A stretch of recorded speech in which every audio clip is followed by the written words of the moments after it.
Greetings. We're back again with another edition of Shelf Life Book Reviews Online, where I present for you a book that I very highly recommend. And today's book is fiction and a very well-known author. It is LIVID by Patricia Cornwell. This is published by Grand Central, retails for $23.99, and the page length is 351 pages. This is book 26 of the Kay Scarpetta series. For quite some time, Patricia Cornwell cut back on this series. In fact, I think there's only been 2 or 3 of the Kay Scarpetta books in the last 7 or 8 years. She did have a science fiction series out, a continuing series there for a few years. One that I wouldn't say was the greatest series because when a reader gets familiar with an author, if they try something else, sometimes it's hard to warm up to a new character. But the Kay Scarpetta series, Kay, the forensic, analysis. So she does a detective work with all the bodies. Kay is she begins the book here with Kay is testifying at a court trial, and the judge is Judge Ann Chilton, who was a former college roommate of Kay Scarpetta's, but Ann Chilton is sort of going against Kay. She's almost treating Kay Scarpetta like a hostile witness. So Judge Chilton and the prosecution are really raking Kay over the coals because there's a murder case that is involved. A woman by the name of April Tupelo, she was supposedly murdered by Gilbert Hook. She fell off the boat. Now, it was assumed that he killed her and threw her body overboard.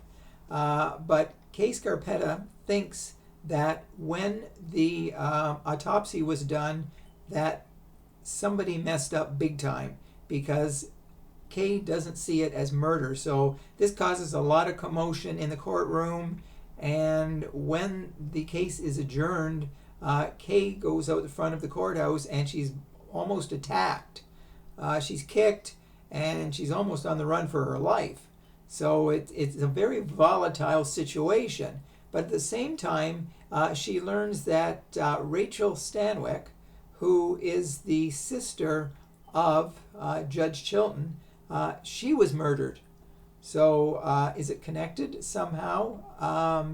Rachel worked with the CIA. So is it connected to CIA or because there was an enemy that Judge Chilton made? A lot of questions. But as Kay Scarpetta investigates, she finds on the lawn of the house of which Rachel Stanwyck is found dead, there's a rather unusual sight. There are thousands of dead insects there, either gypsy moths or yellow jackets, spiders. There are dead insects all across the lawn, and this is very difficult to figure out. But as we see in the book, Kay starts to wonder if there's some sort of unusual force at work. It almost makes you think there's some supernatural force field going on that's killing people. But it's really interesting. Now, as usual in the book, there are some very graphic autopsies. As Patricia Cornwell writes autopsies very well with she was a forensic psychologist, so she knows autopsies. She did enough of them, so that's how they are so graphic. And but Kay Scarpetta thinks that something is not right here. Other murders take place. Are they related to the deaths of the lady on the boat, Judge Chilton's sister Rachel? Questions. But in typical Patricia Cornwell style, it makes for a very riveting and engrossing book. So if you like forensic thrillers, this book is definitely one you should add to your collection. Now, I see that Patricia Cornwell has a new book coming out later this year. So obviously she's getting back into the groove with the Case Scarpetta series, and hopefully we'll see more very soon. So thank you for watching my video review. Hopefully you did find it informative. I'll be back again very soon with another great book. Until then, stay safe, stay sane, stay in touch, and I will see you at the bookstore. Bye for now.